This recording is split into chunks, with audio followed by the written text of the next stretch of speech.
Ya, ahí estamos, ahí partimos formalmente la clase.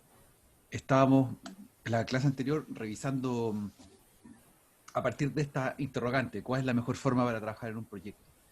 Eh, Uno pensaría que la forma de trabajar en un proyecto tiene que ver con la naturaleza, con la materia con la que uno trabaja, y estos métodos han demostrado que no solamente tiene que ver con eso, o sea, no solamente tiene que ver con que uno desarrolle un software o haga empanadas en la casa o quiera hacer un proyecto de traducción o lo que sea, como que hay maneras de trabajar que funcionan de forma más efectiva que otras. Y este planteamiento de la estructura secuencial con solapamiento o completamente solapado, digamos, de menos a más, es uno de las grandes interrogantes que se hace uno cuando tiene que trabajar. Y a veces la secuencial de fases parece ser lo más lógico porque uno cierra un proceso y empieza el otro inmediatamente. Y uno alcanza entre comillas, a recapitular, a decir, a ver, ¿qué hicimos bien en esta fase de trabajo? Por ejemplo, pensemos en producir documentos de traducción. ¿Qué hicimos en esta fase de trabajo? ¿Qué es lo que funcionó? ¿Qué no funcionó? ¿Quién trabajó mejor? ¿Qué mejor? ¿Cuál es la mejor práctica? Etcétera. Uno como que podría sacar cierto aprendizaje esperado, logrado. Pero en la realidad uno trabaja más bien en una secuencia con solapamiento, porque hay un gran apuro, siempre los clientes están encima de uno, sea el producto que uno o de servicio que uno desarrolle, y dependiendo de la cantidad de productos puede ser la cantidad de unidades o los tipos de productos distintos, puede ser uno, pero varios distintos, siempre va a haber una sensación de solapamiento que pierda a la gente. Yo les cuento, por ejemplo, lo que nos está pasando ahora, una cuestión muy así de contexto. Estamos desarrollando un interactivo a través de la consultora de mi consultora con dos diseñadores gráficos nuevos, ¿ya? Que están incorporándose a este proyecto. En realidad, lo que yo hice fue arriesgarme, estoy tomando una riesgo, sí, riesgo total, porque eh, trabajo con varios diseñadores gráficos y hay uno que el último con el que estaba trabajando que se fue.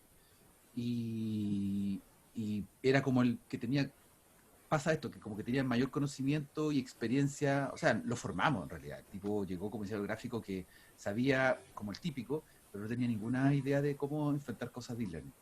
Bueno, él se fue con un conocimiento, una experiencia y yo quedé un poco picado con eso porque en realidad se fue, habíamos trabajado juntos con el equipo, que hay otros más que con los que trabajamos, y como que todos quedamos plop, como de un día para otro. O sea, anunció, bueno, tenía varios problemas familiar, estaba con una situación de la suegra, estaba con cáncer, o sea, era como bien entendible que tenía un contexto no muy favorable, pero así todo fue una salida rápida. Bueno, logramos eh, seguir adelante, y ahora en este proyecto yo me arriesgué y busqué dos personas nuevas para poder probar y rearmar el equipo. Entonces, no se hace habitualmente eso, pero lo quise hacer porque dije, un cliente que lo conozco, sé lo que quiere, si me equivoco o algo, yo sé que me la van a aguantar, un poquito me la van a aguantar. Entonces, empezamos a trabajar, sobre todo un chico nuevo, el diseñador nuevo que estamos probando, hace tiempo que me había dicho que quería trabajar con nosotros. Estamos trabajando en una fase de solapamiento, secuencialmente solapamiento, y quedó súper perdido. Cuando empezamos el lunes, martes, estaba perdidísimo, no entendía nada, le tuve que explicar todo de nuevo. Se enredó con las platas, también dijo, bueno, pues que ahora estoy trabajando, voy a trabajar más, o sea, necesito más plata. Entonces tuve que hacerme paciencia y explicarle que la fase de desarrollo implicaba que él tenía ciertas responsabilidades, ciertas cosas que hacer, y que la priorización tenía que ver con esto, que habían ciertas cosas que él tenía que hacer primero, un desarrollo gráfico, de propuestas gráficas, de personajes, de monos, tenía que ir entregando esos insumos al otro desarrollador. Mientras nosotros lo alimentábamos, él iba desarrollando, y una vez que terminaba esa entrega, sin terminar, él tenía que ya empezar a producir otros elementos gráficos para él poder trabajar en una animación chiquitita y el otro diseñador poder trabajar otra parte del componente. Y en eso se perdió, no sabía qué priorizar. Le tuve que, bueno, lo llamé, le expliqué, le dije, mira, le mostré varias veces. Entonces, me parece que si logra pasar la prueba, bien, pero si logra pasar la prueba con reparo, no va a servir pues, para otro proyecto. Así de simple. Y que puede ser, claro, hay una mezcla entre que tienen menos experiencia, es más joven, pero o sea, digamos, lo incorporamos al proyecto porque tiene un montón de cosas hechas. Yo lo conozco de hace más de un año, por otras circunstancias, y me había visto sus proyectos y ahora, hace 2 semanas atrás, había revisado de nuevo su portafolio y tenía un montón de animaciones, había hecho unos audiovisuales bien, bien interesantes, bien entretenidos. Algunas cosas que no eran muy buenas. Entonces, en ese balance uno dice, ok, esta persona tiene las condiciones, las competencias mínimas para empezar a trabajar. Ha trabajado en proyectos, ha trabajado solo, lo que es súper importante para incorporar aquí en un proyecto de la capacidad de autonomía.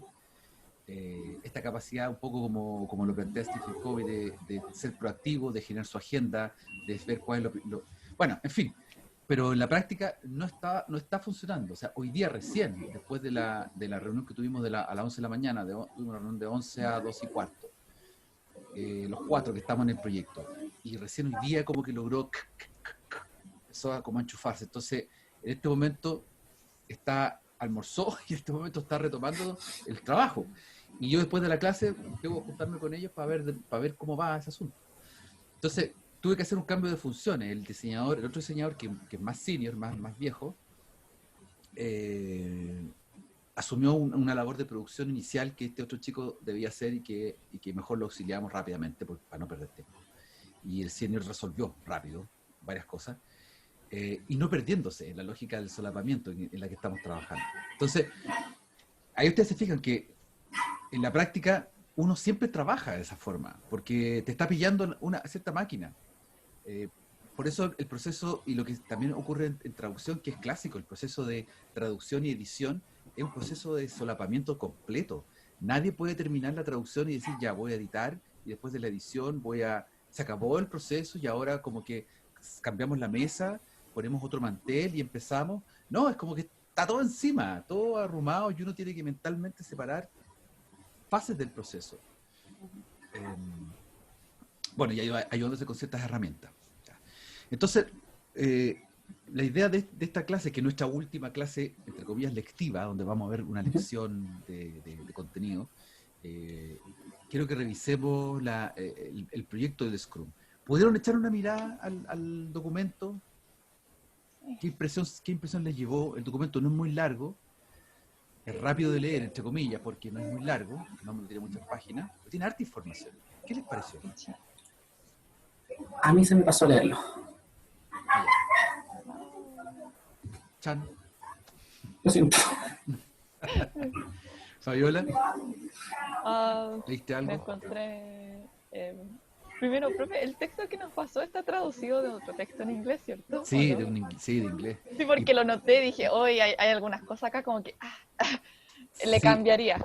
sí, y la persona que lo tradujo parece que no, o sea, no era traductor, por ahí estaba el nombre del traductor del inglés al español, que parece que era un traductor mexicano, algo así. O sea, alguien Ah, que dijo, ya, yo lo hago.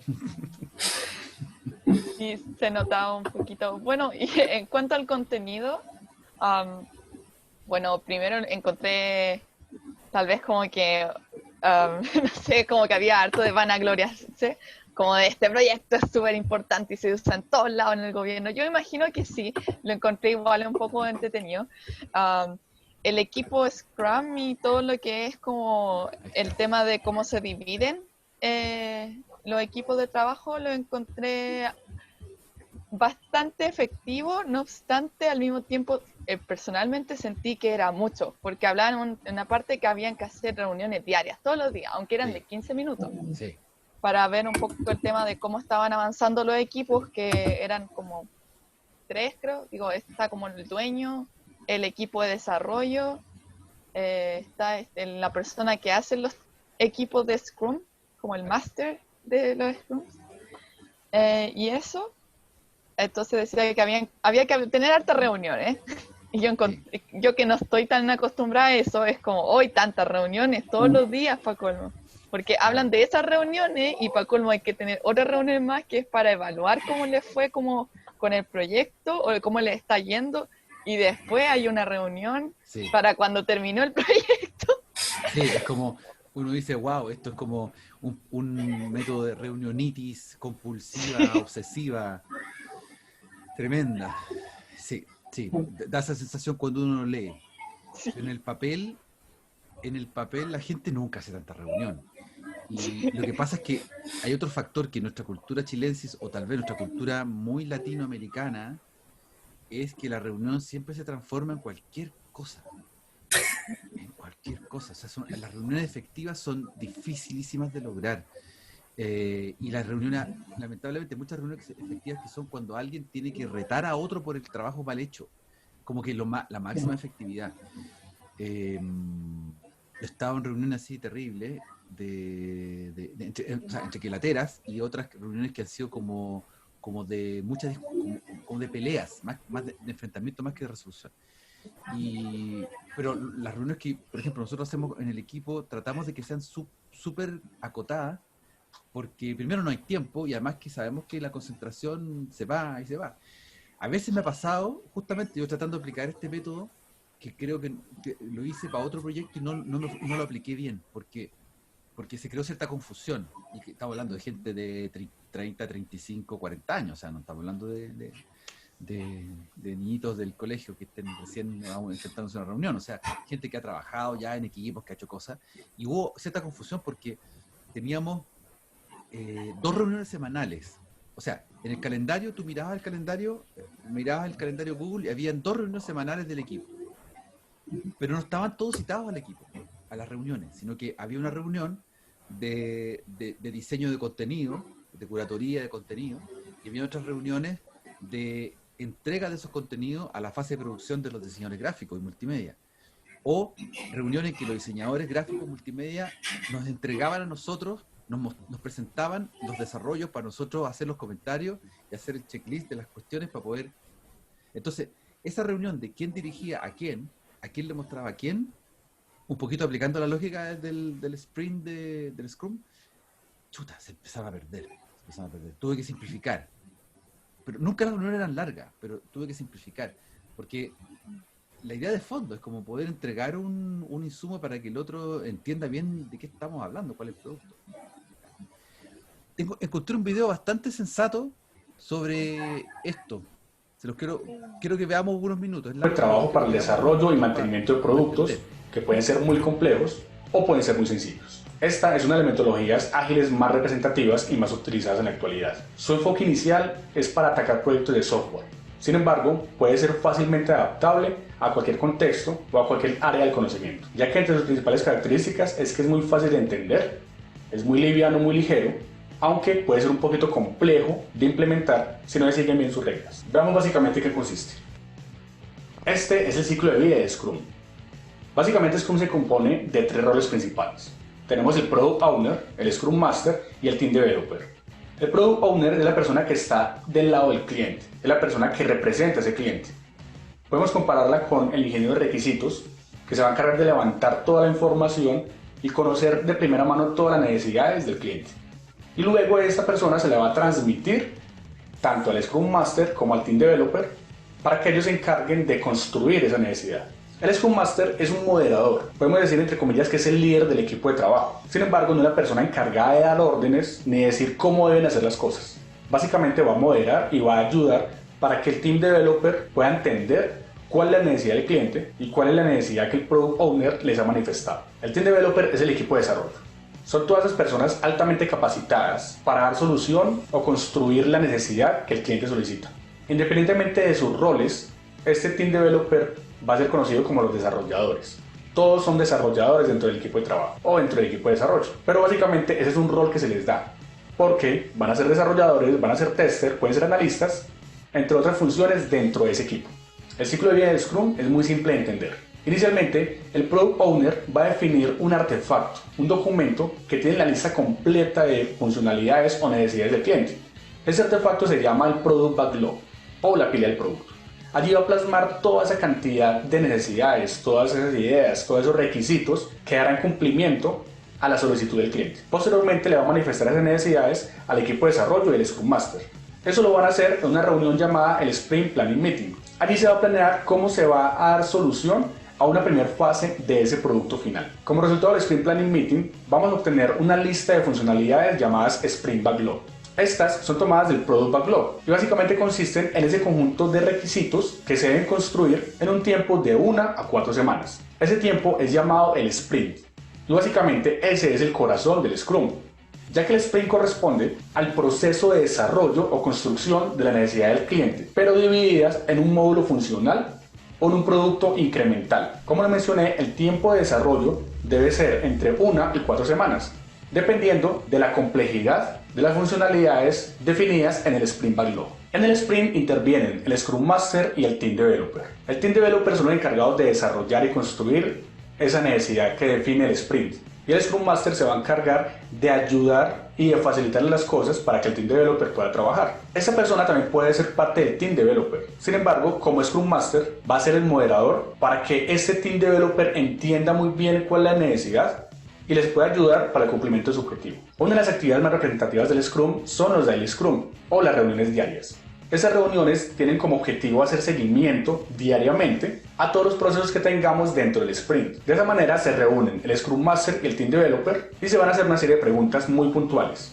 Se va a preguntar qué se hizo ayer, qué se está haciendo hoy, qué va a hacer mañana y qué problemas encontró. Eso se le va a preguntar a cada persona dentro del equipo de desarrollo. La idea es que esa reunión sea muy corta, que no sea mayor a 15 minutos y que diariamente se pueda tener un contexto global de cuál es el estado actual del sprint. Esto facilita bastante el seguimiento del proyecto y la toma de decisiones. Estas reuniones, como lo mencioné, deben ser muy rápidas y por lo regular se realizan frente a un tablero donde se definen todas las actividades y todas las tareas asociadas a los miembros del equipo. Scrum utiliza un tablero tipo Kanban que agiliza bastante el proceso de entendimiento del sprint que se está trabajando y así se garantiza el principio de transparencia para que todos los miembros del equipo puedan ayudar y puedan aportar. El éxito del sprint depende básicamente de todo el equipo de desarrollo. Lo que se busca es que todas las personas puedan tener asignaciones de las cuales sean responsables y que si yo termino mi asignación pueda ayudarle a otro compañero para poder dar cumplimiento al objetivo del sprint y a los tiempos definidos. Al finalizar el sprint se hace una nueva reunión que se llama el Sprint Review. Allí van a estar involucrados tanto el Scrum Master, puede estar el Product Owner y el equipo de desarrollo para verificar el cumplimiento de las metas o los objetivos del sprint en cuestión y así garantizar la entrega del producto al cliente final. Después de haber entregado el producto se hace una nueva reunión que se llama la retrospectiva del sprint y en esta se busca analizar cuáles fueron los resultados del sprint anterior para poder encontrar de pronto alguna problemática, falencias en el proceso o mejoras que puedan aplicar al siguiente sprint. Y así al final del sprint automáticamente debemos iniciar un nuevo sprint, tomando otras de las funcionalidades del Product Backlog para sacar nuevamente el Sprint Backlog e iniciar otra vez el proceso hasta tener un nuevo producto funcional. La idea es que este producto funcional se le pueda entregar al cliente para que él pueda interactuar y pueda ir viendo el avance del proyecto hasta que al finalizar todos los sprints tengamos el producto terminado. Básicamente ese es el resumen global de lo que representa el Scrum. El concepto es muy simple y como vimos la metodología es muy sencilla de trabajar. Sin embargo, su implementación requiere un alto esfuerzo de entendimiento y dedicación. En próximos videos espero poder profundizar en cada uno de los roles y cada una de las etapas.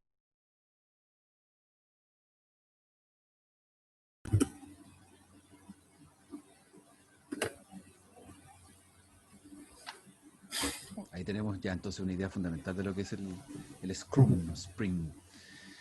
Se nota que está hecho para desarrollo de software o cosas similares, por la manera en la que va construyendo estas metas y como milestones del desarrollo del proyecto. Sí, sí. Tú ocupaste el otro día en la otra clase el concepto backlog, Nicolás. Dijiste, hablaste del backlog en un momento. En la otra clase dijiste, está mi backlog, cuando hablaste de una serie de tareas que estaban pendientes en tus actividades, lo ocupaste. Claro, esos conceptos están así, están en boga, son digamos, conceptos que permiten hablar rápidamente de estas conceptualizaciones, de estas definiciones de forma de trabajar. Cuéntenme, ¿qué otra impresión les dio ahora esta explicación? Que me parece que es un video bien sensato, logra comprimir y entregar información necesaria.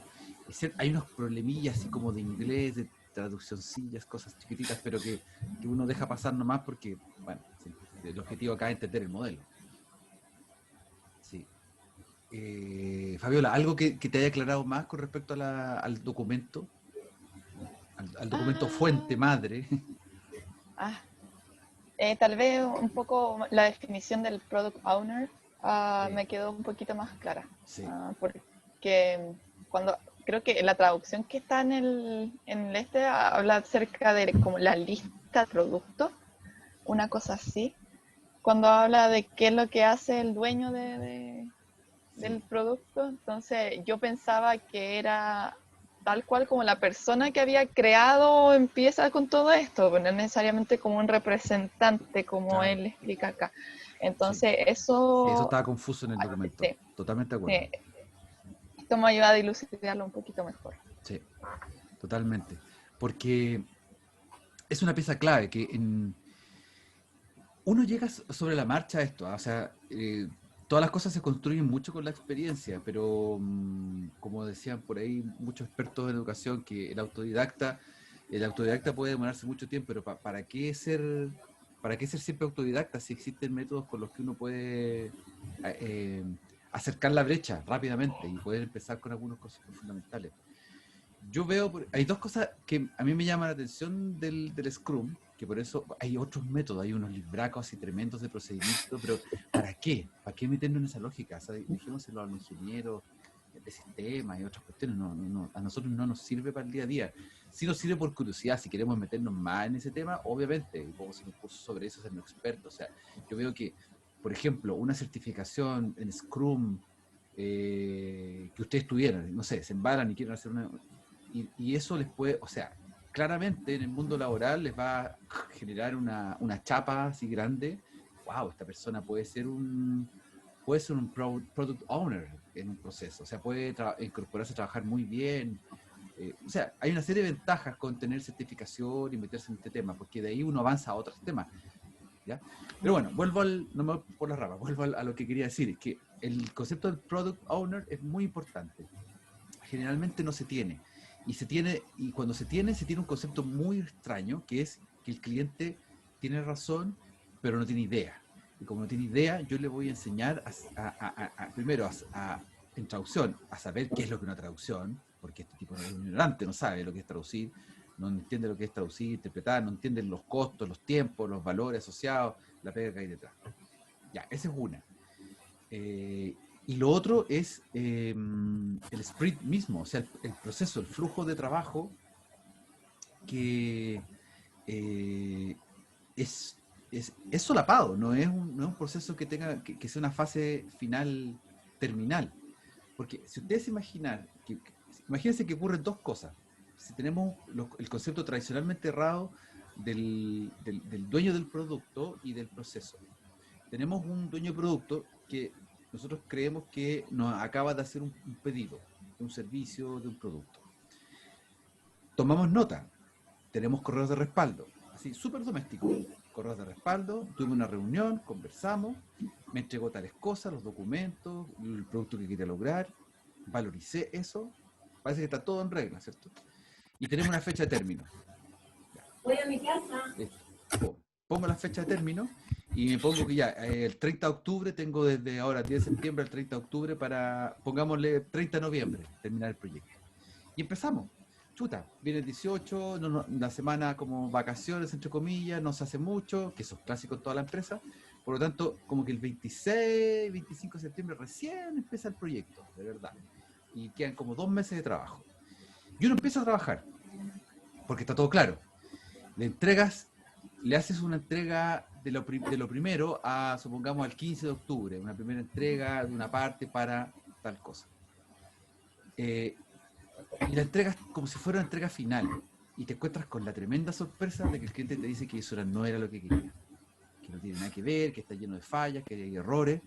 Y tú dices, pero ¿cómo? Ya trabajé casi 20 días de trabajo. ¿Cómo viene a decir esto ahora? Ya, que es un clásico. A veces peor. A veces puede ser que la primera entrega haya sido para el 30 de octubre y ustedes entregan el 30 de octubre y se encuentran con esa sorpresa. Entonces, ¿cuál es la falla ahí? Dos fallas.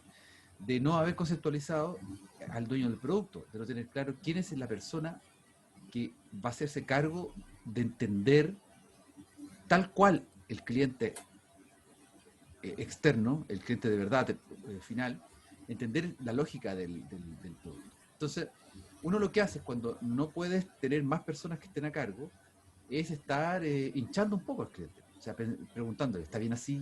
¿Te parece? Es así, pucha, dámelo por escrito, no solamente un WhatsApp o un audio, peor un audio, mándamelo por escrito, ¿va?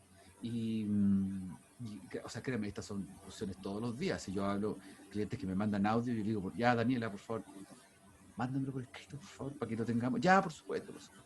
Porque como que ya el mundo, la gente está como que, oh, estamos todo el día, con velocidad, entonces no tengo tiempo para sentarme. No, tenés que tener tiempo para sentarte. Entonces, de verdad, esto es serio. Y ese proceso, bueno, hay que hacerlo porque hay que estar ahí. Y lo otro es lo que hoy día se llama, y utilizan mucho, una variante de este sprint, que es el producto mínimo viable, el PMV corta. Como producto mínimo viable es algo súper útil porque es el prototipo, es el demo de lo que tú estás haciendo. Que rápidamente hay que construirlo en el proyecto para poder generar todos los checks y poder sacarle el rollo al cliente, sobre todo si es un cliente nuevo, para poder decir si realmente esto es lo que está pensando este cliente, si no todo el producto, o sea, es mejor perder tiempo, es mejor perder una semana de pega o 3, 4 días de pega tratando de hacer el producto mínimo viable a perder 2, 3, un mes de pega, porque eso es muy costoso, aparte de perder plata, emotivamente, mentalmente es muy costoso, es un desgaste muy fuerte porque implica discusiones, peleas, implica maldecir, implica mucha mala energía para uno finalmente. Y puede ocurrir que una persona finalmente después no quiera pagarte, o sea, así de simple, no quiera pagar. Y eso sí que es un problema.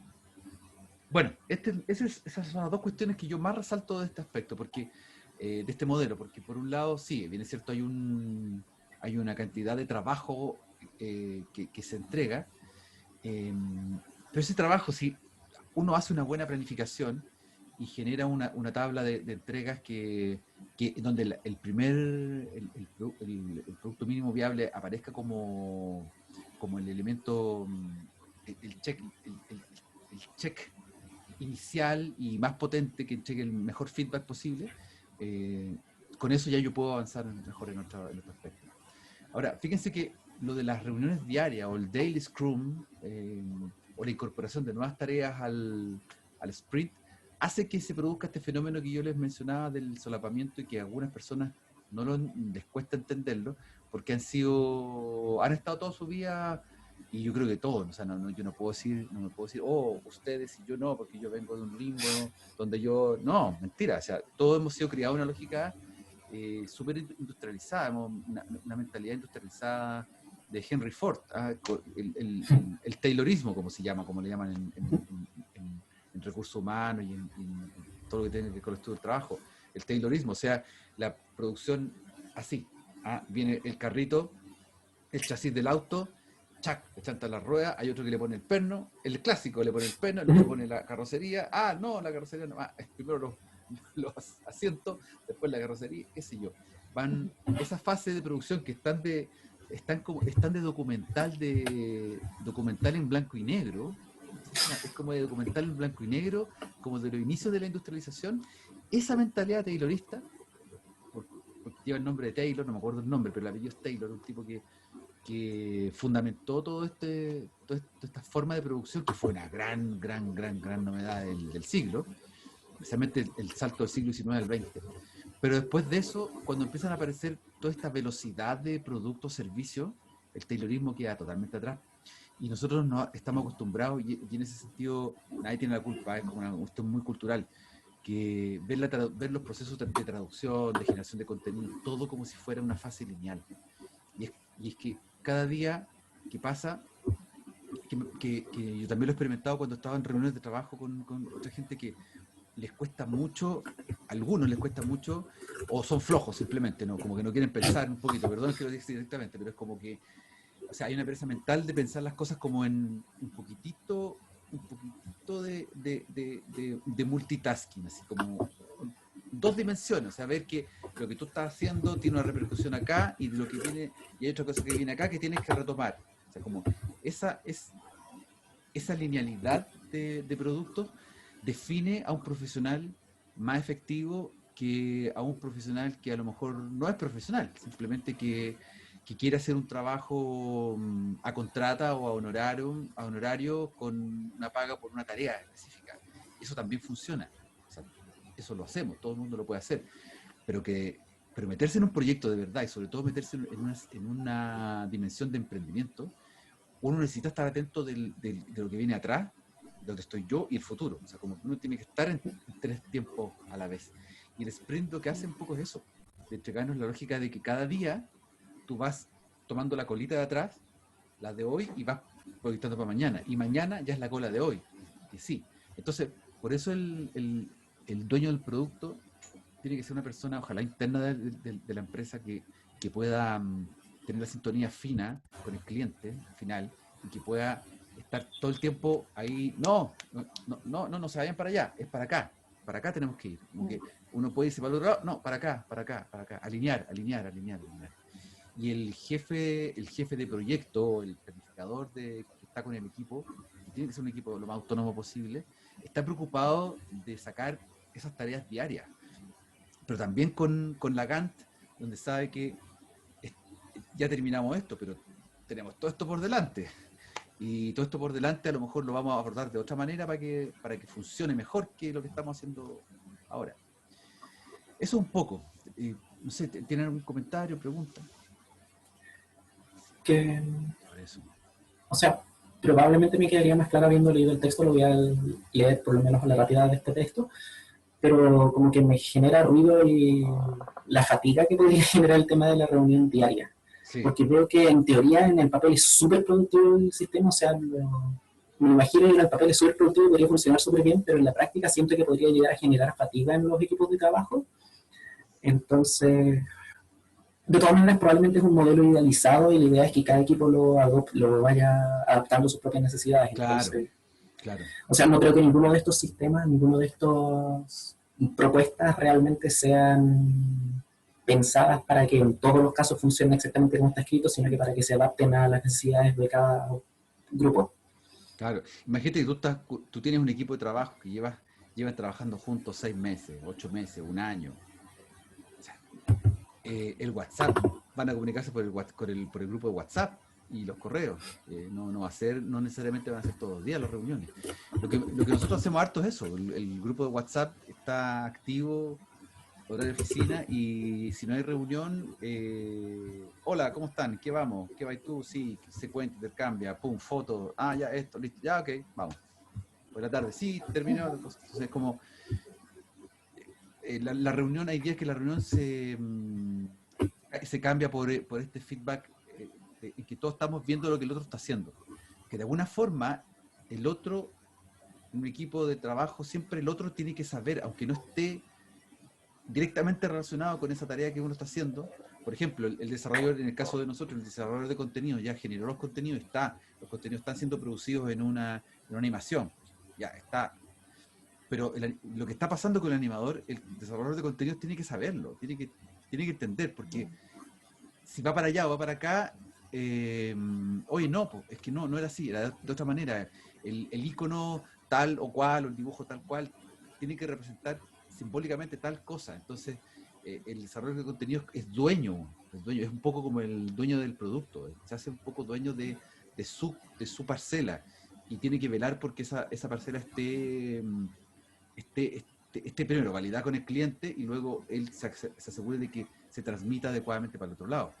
Y el desarrollador de la gráfica, el diseñador gráfico, tiene que también hacer su check y estar súper atento a que tiene que responder al requerimiento del que hoy día le llaman el cliente interno, que sería este desarrollador de contenido. Entonces, esta cadena es así, es un proceso que no es así, sino que es así, porque llega un punto, ese flujo hace que uno tenga que volver para atrás. Y muchas veces me ha pasado que uno dice idealmente, quiero instalar la fase de producción en que se desarrolló la fase 1 y fueron ya todos los contenidos cerrados. Pasamos a los... No, es que la práctica no funciona así, porque siempre hay algo que se queda atrás, algo que se queda... Yo pierdo, sí, a veces pierdo tiempo en eso, en hacer revisiones y en chequear, por ejemplo, en reincorporar las correcciones a las distintas cuestiones que estamos haciendo. O sea, cosas como las locuciones. Ya, llegan las locuciones, hoy día, por ejemplo, estaba en eso. Estábamos haciendo súper rápido todo el proyecto. Tiene un proyecto que empezamos a desarrollar el lunes y tenemos que entregarlo el viernes. Ya, llegaron las locuciones. Anoche las locutó el locutor, los dos locutores. Esa noche, me las mandaron anoche, las revisé anoche, ok, 3 fallas. Habían 2 errores y había una que tenía una cosa rara, pero un problema de texto. Entonces, habían 2 tipos de errores distintos. Pero eran 3 solamente, listo, fuera. Y hoy día vuelven.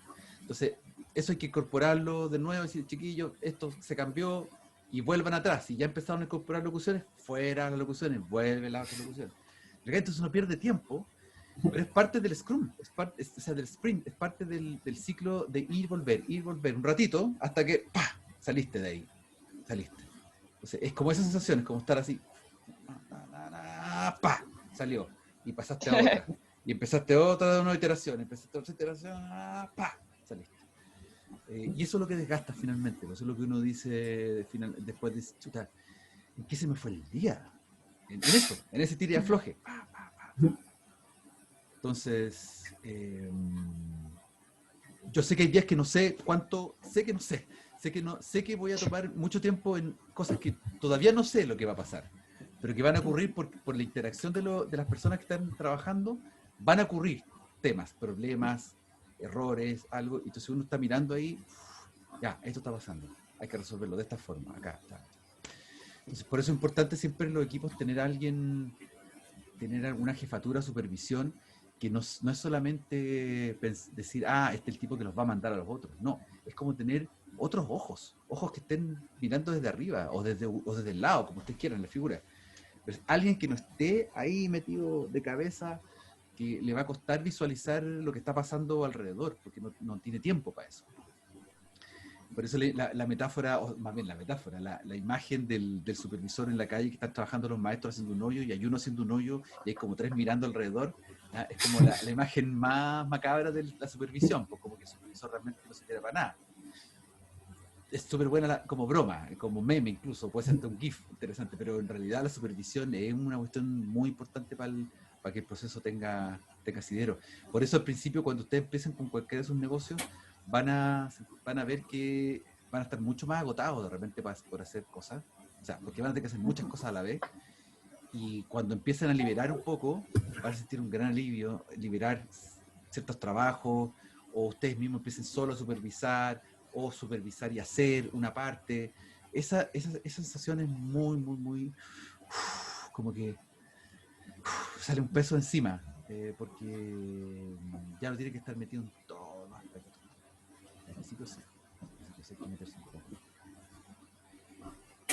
Esta charla que yo les hablaba la clase anterior, me gustaría terminar con esta parte, porque este muchacho que habla, ahí está, habla sobre el boom de la lingüística y nos presenta, voy a por 5 minutos, no más que eso, aquí está el link. Y él, ahora, cortando abruptamente, les voy a hablar sobre esta interfaz que es lingüístico y digital. Puede parecer un poco extraño.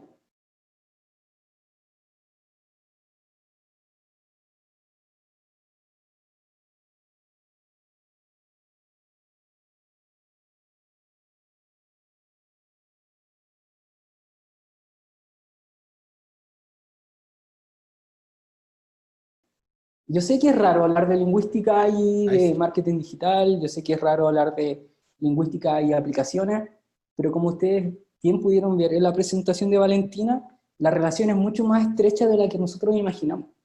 ¿Ok? Y también les voy a explicar ahora algunos de los motivos por el que yo considero que hay un boom de lingüistas en empresas digitales. Ahora viene lo interesante.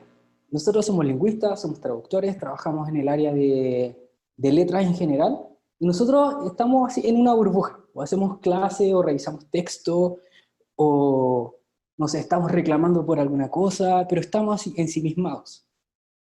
Eso es la mayoría, por lo menos, del tiempo, y varios profesionales que conozco que por desgracia tienen esa actitud.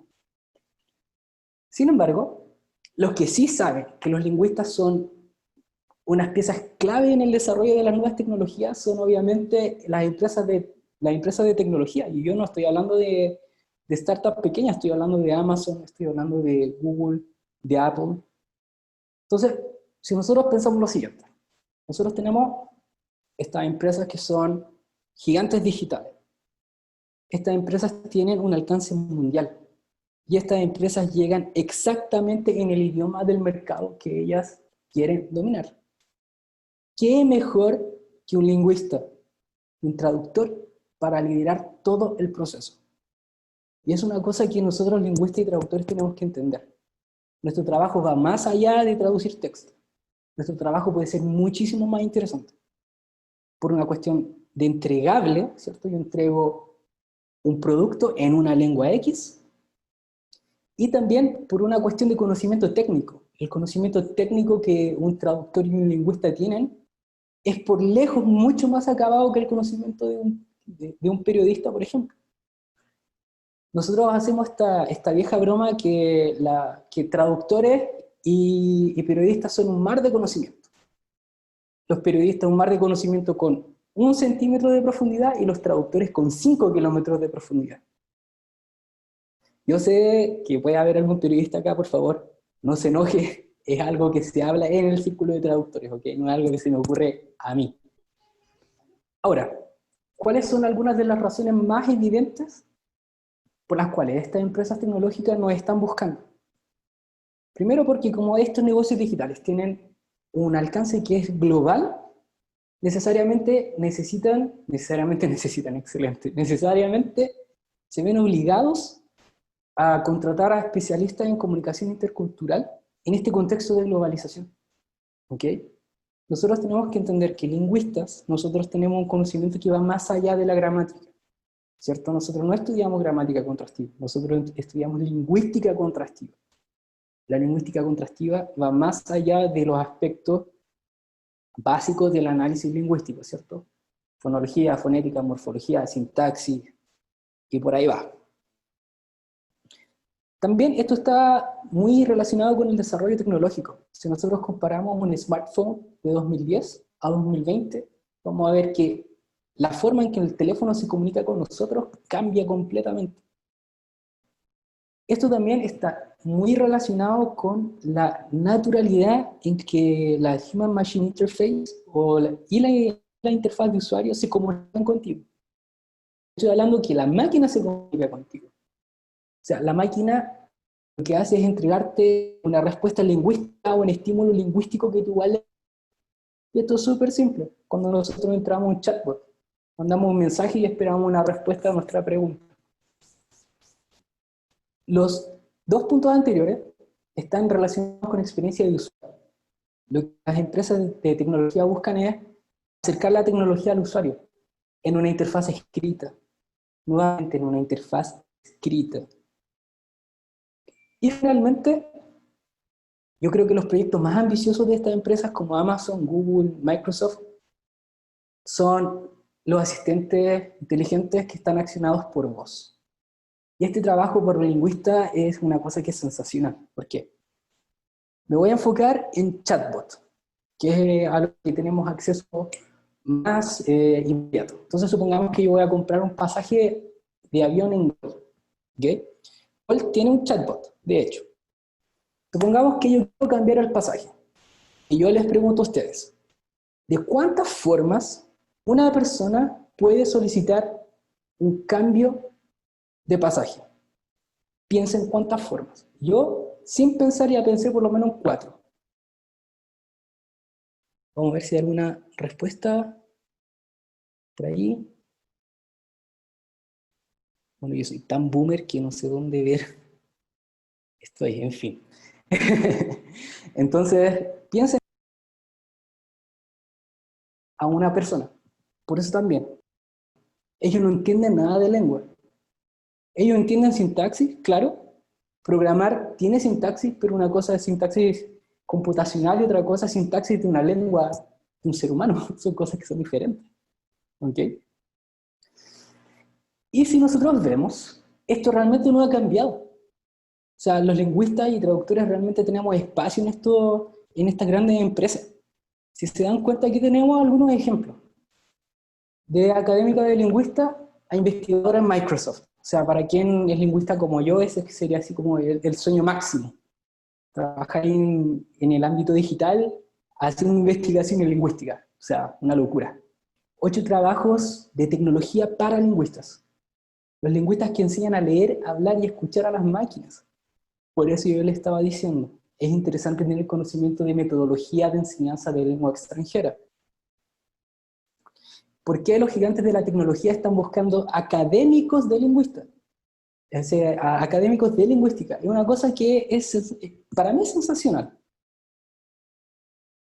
Claro, uno ve esas noticias, pero se pregunta, ¿cómo está el mercado del trabajo? Estos fueron los resultados que yo tuve cuando coloqué Linguistics Jobs. Fue inmediato. Entonces, cuando nos dicen que nosotros somos lingüistas, estudiamos lingüística y traducción, entonces el camino, si yo quiero, no sé, ganar plata, tengo que hacer un magíster. Un magíster no me hace mejor traductor. De hecho, la traducción mejora solo con el tiempo, es un arte que se va mejorando conforme vamos practicando. Entonces, o hago un magíster en traducción para hacer clases de traducción, o soy lingüista y tengo que especializarme en semántica y hago clases de semántica, sintaxis y semiótica toda la vida. No, esa es una alternativa, claro, pero tenemos alternativas que son más interesantes, que salen de la academia y que posicionan nuestro conocimiento como un conocimiento fundamental para empresas que realmente quieren tener un alcance global. Esto para mí es lo más interesante. Inteligencia artificial. Imagínense tú como un humilde lingüista metido en un proyecto de inteligencia artificial. O sea, hacer que la máquina sea cada vez más semántica. Yo lo encuentro así fantástico. Es una locura, pero es fantástico. Entonces nosotros estamos viendo que cada vez más tenemos a lingüistas dentro de estas empresas. Y otro detalle interesante es que para estas empresas, Google, Microsoft, Amazon, etcétera, etcétera, etcétera, los traductores automáticos que tienen son sus proyectos de inteligencia artificial más ambiciosos. Eso tiene que quedar claro ahora. ¿Ok? Entonces tenemos que adelantarnos a lo que va a pasar de acá a 15 años. Yo no sé si ustedes tuvieron la suerte de probar el traductor de red neuronal de Google. Si es que lo tienen, yo les aseguro que les va a llegar a dar miedo, que fue lo que me pasó a mí. Me llegó a dar miedo, terror, cuando vi lo bueno que era. La traducción unida con conceptos que para la mayoría de ustedes es fundamental. Yo solamente quiero llamar la atención a 2 conceptos principales, que son literacidad de datos y analytics. Hay que saber interpretar datos y hay que saber extraer datos, ¿ok? Para poder usarlos y tomar nuestras decisiones en nuestro trabajo. Eso es lo más importante. Y quiero también llevarlos a arquitectura de contenido de información. Cuando yo empecé a trabajar con marketing de contenidos y empecé a ver la dinámica de un párrafo a otro, empecé a ver claramente que eso era lingüística del texto aplicada a marketing. Es una cosa fantástica y es un conocimiento que es academia pura llevado al marketing, a ventas, a guiar al usuario para que compre algún producto. UX Design también es algo que es interesante. Resumiéndolo, UX Design es un brazo del diseño que está enfocado en la experiencia del usuario. Como nosotros bien sabemos, la experiencia de usuario, de hombre y máquina, está guiada por palabras, está guiada por texto. La máquina todavía no tiene la capacidad de decirte de forma natural qué hacer, de decírtelo oralmente. Ya, les dejo ahí, pausa. ¿Fijaron? Corté un poquito algunas partes, pero eso es lo que les quería mostrar y dejárselos como para que den una vuelta, lo piensen, lo revisen. Fabiola me contaba, recuerdo que tú contabas que habías visto la charla en su momento. Sí, ya la vi. ¿Fue el jueves pasado o antepasado? No me acuerdo. Sí, sí. Se fue la semana pasada, parece. Mm. Sí, sí, y bueno, lo que este muchacho plantea es súper interesante porque todo lo que estamos viendo, desarrollar un negocio, generar equipo de trabajo, estamos como construyendo una estructura para poder meternos en un mundo de trabajo en que seamos nosotros los artífices de nuestro futuro, entre comillas. Puede sonar medio así como frase para el bronce, pero es que en el fondo lo que queremos es eso, o sea, transformar nuestro destino, poner nuestro destino un poquito más en nuestras manos, no irnos a un lugar en que no nos sentamos propios. Ahora, esa alternativa también es, y eso es algo que lo hemos conversado, lo podemos conversar la próxima clase, en el sentido de que puedo trabajar en una empresa sin ningún problema, toda mi vida o parte, da lo mismo. Es importante también ganar experiencia en eso. Acá tenemos las áreas de trabajo en que uno podría, claro, él está diciendo, empléense estas grandes empresas para poder generar tal y cual cosa. Pero ¿por qué no también uno ser una parte del engranaje de aquello? Entregar ciertos servicios a lo mejor no a los gigantes, pero a otras empresas más chicas que no tienen la capacidad monstruosa de estas grandes empresas de la informática y de la cibertecnología, ni probablemente tal, sino que sean empresas mucho más acotadas, que están trabajando en ciertos nichos y que necesitan asistencia lingüística para tal y cual cosa. Asistencia lingüística en este amplio sentido, como lo está describiendo Luis Herrera, o sea, como algunas de esas 4 áreas que tienen mucha lingüística aplicada de lo que hemos aprendido en la carrera, lo que las competencias que ustedes tienen en ciertos elementos de la carrera. Entonces, están ahí, como que se abren las puertas, las puertas más allá de lo que uno quisiera o creería que pudiesen ser. ¿Qué les parece eso?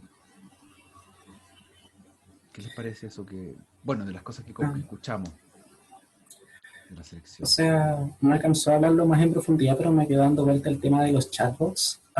Hace como 2 años, para el tema de la práctica inicial de la carrera, una de las opciones que tuve fue ayudar al Banco Estado a desarrollar un chatbot interno que querían tener para la gente que tenían trabajando para atención al cliente. Al final no fue porque la cantidad de horas que pedían era ridícula para lo que ofrecían, y B, no tenía las habilidades en procesamiento de lenguaje natural que necesitaban, pero me quedo dando cuenta que efectivamente existen estas posibilidades y que están mucho más cerca de lo que uno esperaría.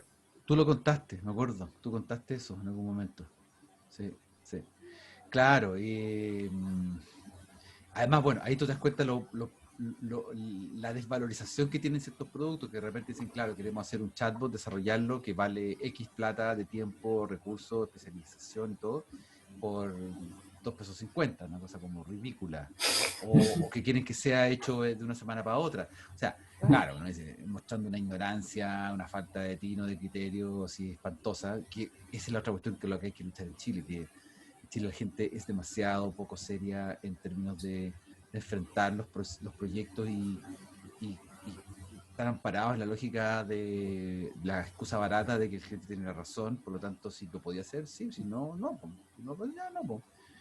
Bueno, no, pues no lo puedo hacer, pues no lo voy a hacer, ¿no? O sea, como que...